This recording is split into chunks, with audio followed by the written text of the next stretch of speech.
You and your family are going broke right now, and you don't even know it. When the gold standard was set in place, the price of gold remained a constant $20.65 per ounce, and this price fluctuated only 1 penny over the years 1833 to 1890.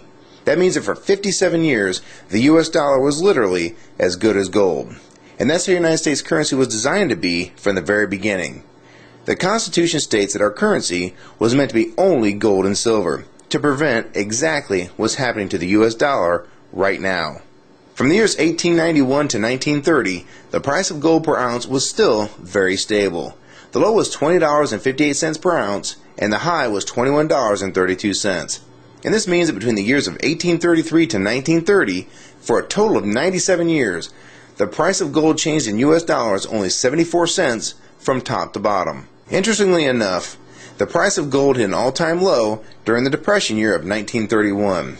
And many people believe this is done on purpose by the newly formed Federal Reserve to really twist the knife in the economy of the day, by reducing the total amount of money in circulation and thus making even the smallest amount of money very tough to come by. There is a common mistake by some people to think that the Great Depression is why the Federal Reserve was created.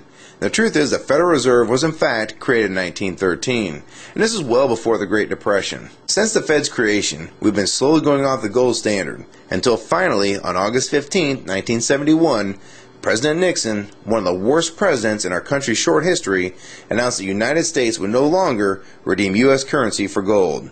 And this was the final step in abandoning the gold standard. What is important is to visually see the devaluation of the US dollar since we were taken off the gold standard. Keep in mind the price of gold really doesn't go up or move, it has historical value. It is extremely consistent. So instead of seeing this as the price of gold going up, you need to see this as the value of the dollar dropping like a rock. The price of gold has been flying right now. It has recently been as high as $1,030 an ounce all the way down to $870 an ounce. And what I find most interesting is if you want to buy a brand new Corvette convertible in 2008, it would cost roughly $55,000. So in gold, that'd be roughly 60 ounces of gold at the spot price of $930 per ounce. So at the time when gold was $930, you could basically take 60 1-ounce gold coins, cash them in, and buy that very same car. Inversely, if you remove inflation and the devaluation of the dollar, as if the U.S. currency was still attached to the gold standard, as it was originally intended when this country was founded, that same car being bought with the same 60 ounces of gold would have a gold standard value of only $1,200, or the same 60 $20 1-ounce double eagles. So if that car price today is $55,000 and the gold standard value is $1,200, this means that we're sitting on roughly $53,800 inflation over the last 100 years for a $1,200 item. This brings the original dollar value to roughly 2 cents of today's money.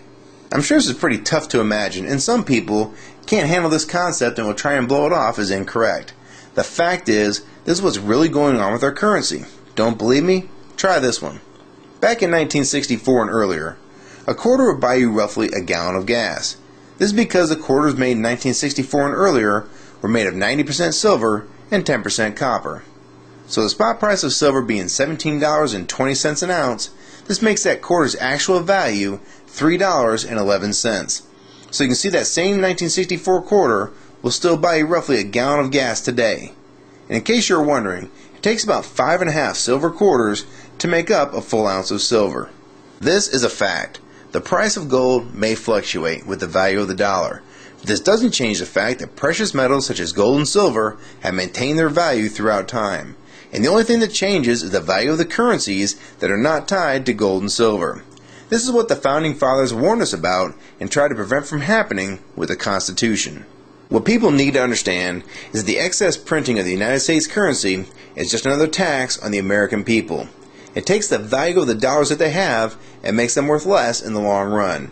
Meanwhile, you're still making roughly the same amount of money, yet the prices for everything from gas to milk are going up constantly, when in fact nothing is really going up in price.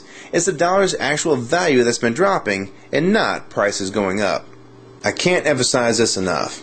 If you like this video and find it helpful, please rate it and share your comments on the subject, favorite it, and most importantly, please share this video with everyone you know. I can't tell you how important this is. We need to let people know that they're losing all they worked so hard for and they don't even know it. And only with your support and help can videos like this be seen by people that really need to see what's going on with their money and the economy of the United States. So please help support this channel and others like it.